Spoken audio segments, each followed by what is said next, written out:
Ito na ang bagong Express Info Channel na walang halong preservatives. Purong-puro at natural. Ang pilit na pinapababa pero lalong sumisikat. Yan ang Express Info Channel. Ang channel na nagbibigay kuro-kuro, reaction, and suggestions na napakainit ng mga issue.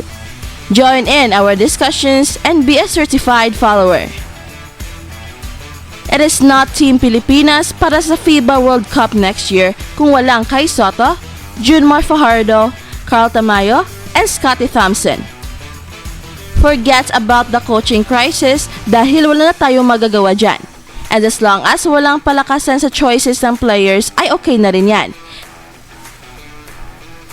Dahil more than anything else, we want to have the best local players to play para sa FIBA World Cup.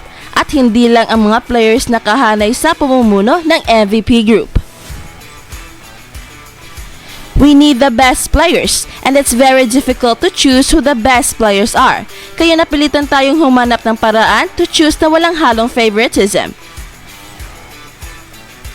Sino-sino nga ba ang best players ngayon sa buong Pilipinas? Well, let's start sa mga big men dahil iilan lang naman ang ating mga local big men na pagpipilian. Nandyan sina Raymond Almazan, Ian Sanggalang, Greg Slaughter who is slated to play in Japan, nandyan si Poy Aram na naglalaro sa FIBA Asia Cup, and of course, sina Japeth Aguilar and JUN Fajardo at nandyan pa si Kai SOTTO who is based sa US. Now the question is, sino nga ba ang best big man natin? Well, dito siguro sa center spot ang pinakamadali na choice. Dahil when you have Kai SOTTO and JUN Fajardo in the list, ay siguradong they are the obvious choices. Bakit dalawang big men? Well, dahil obviously si JUN Fajardo talaga ang best big man dito sa Pilipinas. And not only that, si JUN Fajardo ang best traditional big man at wala nang iba. With his 6 MVPs and insane performances this conference, ay si JUN Fajardo pa rin talaga ang best big man natin. While JUN Fajardo is our best traditional big man, si Kai SOTTO naman ang ating best modern big man at siya pa ang pinakamatangkad sa team. So depending sa need ng team at kung sino ang makakatapat ay merong choices if we need a traditional big man or a modern big man. With Kai SOTTO and JUN Fajardo ay makakaroon tayo ng very potent combination sa center spot. So, it is a must na makakasama sa final lineup si JUN Fajardo at si Kai SOTTO being the best traditional big man and best modern big man respectively. But we need the best defensive big man na merong lateral and height if we want to be competitive against bigger teams.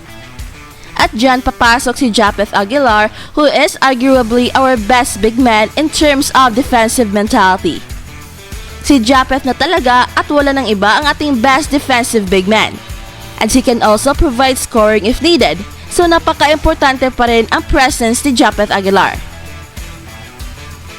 And interchangeable naman sina Kai SOTTO, JUN Fajardo, and Japeth Aguilar pagdating sa center and power forward position. Hands down, sina Kai SOTTO, JUN Fajardo, and Japeth Aguilar ang ating best local big men. Take note, we are talking here of local talents. Although marami pang pagpipilian if ever nandyan pa si AJ Edu na isang Phil foreign player, si Ange Kwame and Andre Blatch na isang naturalized player. At marami pa mga half-breed Filipinos na naglalaro sa ibang bansa na hindi pa cleared sa FIBA ang kanilang mga eligibility. But as far as local is concerned, I locked in na sina Kai SOTTO, JUN Fajardo, and Japeth Aguilar as shoe-in sa 2023 FIBA World Cup team. Now the search is for the best wing player, which is dito talaga tayo nagkukulang.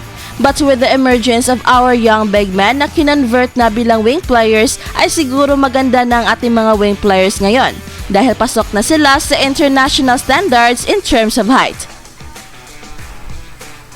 Nandyan sina Justin Baltazar, Carl Tamayo, and Kevin Kimball outside of the PBA.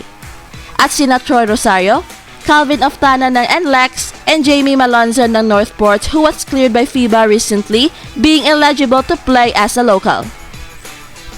Sa wings ay kailangan natin ng height. Kaya sino nga ba ang best wing player natin to play the number 3 position? Well, based na nilalaro ni Carl Tamayo simula pa last year with Coach Tab Baldwin hanggang sa FIBA Asia Cup, ay hands down, Carl Tamayo has earned his spot as a best wing player para sa FIBA World Cup next year. And he still has a year to develop. Carl Tamayo is 6'8". Justin Baltazar is a closest second and could be our tallest wing player, standing 6'9". And Kevin Kiambao, being our best big man passer, will be key pieces sa ating team. Kiambao is 6'8". I think tapos na tayo kay Troy Rosario unless Chat will play the favorites na TNT na naman ang dadalhin. At si Calvin Oftana naman is just too short to play the wing position against the powerhouse teams ng FIBA World Cup. But I have high expectations kay Jamie Malonzo dahil sa kanyang athleticism and his build. He can be the next Gabe Norwood para sa team. But he has to prove first na isa siyang defensive specialist more than his scoring. We need a Gabe Norwood kind of a player, and the best player na pwedeng susunod kay Norwood ay si Jamie Malonzo. He is a legit 6'7" player. Then labo-labo na pagdating sa mga guards dahil libo-libo ang pagpipilian. Pero dapat talaga ay dadalhin natin ang best of the best at hindi lang dahil kahanay sa MVP group. On top of my list is Scottie Thompson. Pero bakit si Thompson? Well, hands down, si Thompson kasi ang best rebounding guard natin. He is the best all-around player natin. He is the best passing guard natin. He is the best player natin without the ball. The best cutter guard. The best team player and arguably the best defensive local guard natin. Couple that with his insane popularity sa mga Barangay Ginebra fans, merits Scottie Thompson a sure spot sa Gilas team for FIBA World Cup. And the last time I checked, siya ang reigning MVP ng PBA, earning him as the best local player in terms of impact sa kanyang team. Dwight Ramos is not considered as a local player. While I never considered Thirdy Ravenna and Kiefer Ravenna as best local guards. Napakarami pang mas magagaling sa dalawang dyan. From Terrence Romeo to CJ Perez to Robert Bolick to Paulie to Mark Baroka to Gio Halalon, and the list goes on and on. Kulang na lang sa 8 local players na ito si Jordan Clarkson at mga shooters na papalag na ang team na ito against the best in the world. Ikaw, sino-sino kaya ang mga local players na bagay sa Gilas para sa FIBA World Cup next year?